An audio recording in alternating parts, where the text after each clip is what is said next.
Good morning friends. GST platform के YouTube channel में आप सभी का स्वागत है। जी हाँ फ्रेंड्स, जीएसटीआर 1 के अंदर जो आपको डॉक्यूमेंट समरी अपलोड करनी है, फिल करनी है, उसके लिए क्या है टर्नओवर लिमिट, और किन केसेस में आपको ये डॉक्यूमेंट समरी मंथली और किन केसेस में डॉक्यूमेंट समरी जो है वो क्वार्टरली अपलोड करनी है, इसको लेकर के बहुत सारे सवाल जो हैं वो पूछे जा रहे हैं। तो आज का ये सेशन इसी चीज पर रहने वाला है कि आपका डॉक्यूमेंट समरी को अपलोड करने के लिए क्या कोई टर्नओवर की लिमिट है, और अगर है तो कितने टर्नओवर तक आपको डॉक्यूमेंट समरी जो है वो प्रिपेयर करना और अपलोड करना मैंडेटरी है।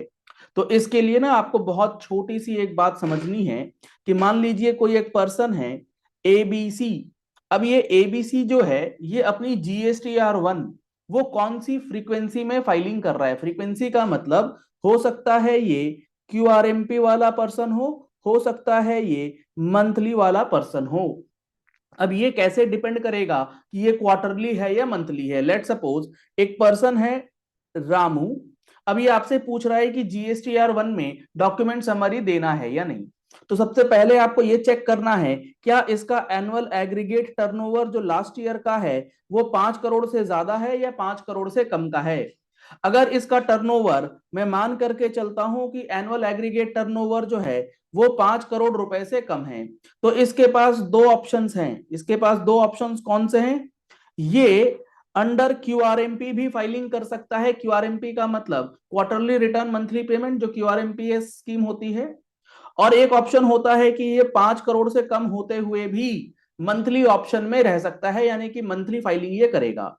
अब बात करते हैं, अगर ये क्यूआरएमपी में ऑप्ट कर चुका है तो ये क्या अब अप्रैल 25 के लिए जीएसटीआर 1 फाइल कर रहा होगा? The answer is no.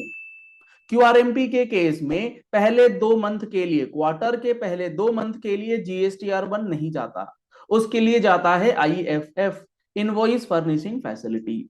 Similarly अगर ये क्यूआरएमपी में है तो मई 25 के लिए जो अभी फाइलिंग करेगा, क्या ये जीएसटीआर 1 फाइलिंग करेगा? नहीं, ये करेगा आईएफएफ। अब ये आईएफएफ क्या होता है? ये आईएफएफ होता है for the declaration of B to B bill. इसके अंदर B2C की कोई डॉक्यूमेंट डिटेल्स या कोई भी डॉक्यूमेंट से रिलेटेड छोड़िए, समरी भी नहीं जाती है, सिर्फ और सिर्फ B2B का डेटा जाता है। सिमिलरली मई के लिए जो आईएफएफ भरा जाएगा उसमें मई की जो B2B की ट्रांजैक्शंस करी गई है, sale value up to 50 lakh वो फीड करेगा। अब जब ये जून, जी हाँ फ्रेंड्स, जून क्वार्टर में जब ये अपनी क्वार्टरली जीएसटीआर 1 भरेगा, क्योंकि क्यूआरएमपी की केस में उसे जीएसटीआर 1 क्वार्टरली भरनी है, तो इस जीएसटीआर 1 में ये B2B जो भी पेंडिंग B2B है वो इंक्लूडिंग B2C ट्रांजैक्शंस जो है वो फीड करेगा। इससे रिलेटेड जो आपका HSN है, अब ये HSN जब फीड करेगा तो इसमें अप्रैल का डेटा, मई का डेटा और जून तीनों को क्लब करके देना होगा। सिमिलरली जो इसका डॉक्यूमेंट समरी बनना है, इसे अप्रैल के आईएफएफ में डॉक्यूमेंट समरी देने की जरूरत नहीं है, मई के आईएफएफ में डॉक्यूमेंट समरी देने की जरूरत नहीं है। लेकिन जैसे ही ये जून के महीने में क्वार्टरली जीएसटीआर 1 तैयार करेगा तो इसमें अप्रैल के अंदर क्या इनवॉइसिंग कर रखी है आपने, क्या पेमेंट वाउचर बना रखा है आपने, क्या रिसीट वाउचर बना रखा है आपने, क्या सेल्फ इनवॉइसिंग कर रखा है, क्या क्रेडिट नोट डेबिट नोट है, सारा समरी जनरेट करना होगा। सिमिलरली मई के अंदर आपने कितना कितना डॉक्यूमेंट बना रखा है वो जनरेट करना होगा, और उसके साथ साथ जून में कितना कर रखा हो, कंबाइंड डेटा आपको जून की जीएसटीआर 1 क्वार्टरली वाले में डालनी होगी। ये कब? जब आपकी टर्नओवर 5 करोड़ से कम है और आप क्यूआरएमपी में ऑप्ट कर चुके। ऐसा भी होता है कि आपका टर्नओवर तो 5 करोड़ से कम है लेकिन आप फिर भी मंथली वाले में ही रहना चाहते हैं, तो इस केस में आप हर महीने की जीएसटीआर 1 भर रहे होंगे, यानी कि अप्रैल 25 के लिए भी जीएसटीआर 1 जाएगी, तो इसमें आपको अप्रैल के महीने में ही HSN का summary along with document summary monthly level पर डालना है। सिमिलरली यहां पर मई 25 के लिए भी HSN समरी और डॉक्यूमेंट समरी मंथली लेवल पर डालना है। सिमिलरली जून 25 के लिए भी HSN समरी और डॉक्यूमेंट समरी मंथली लेवल पर जाएगा।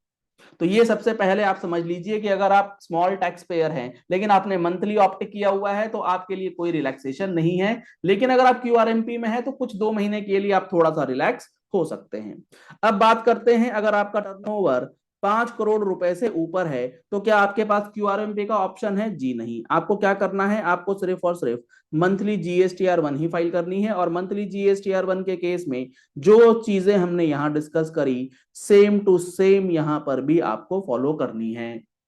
मंथली वालों में हर महीने का एचएसएन और हर महीने का डॉक्यूमेंट समरी जो है वो आपको फीड करना है। क्वार्टरली के केस में पहले 2 आईएफएफ में ना तो आपको एचएसएन डालने की जरूरत है ना ही आपको डॉक्यूमेंट समरी डालने की जरूरत है।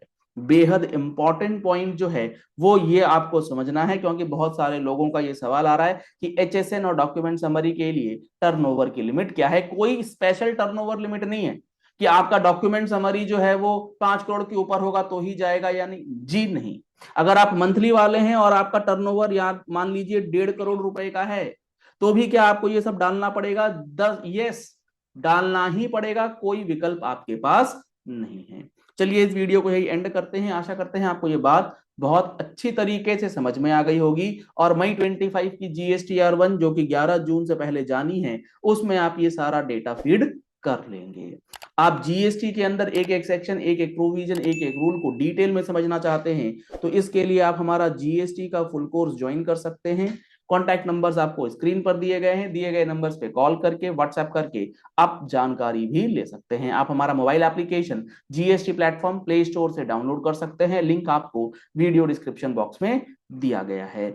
अगर आप पहली बार हमारे चैनल पर आए हैं तो हमारे चैनल को फॉलो कर लीजिएगा, सब्सक्राइब कर लीजिएगा, नोटिफिकेशन बेल दबाना बिल्कुल मत भूलिएगा ऐसे ही इंपॉर्टेंट एंड प्रैक्टिकल वीडियोस के लिए। Thank you and have a nice day.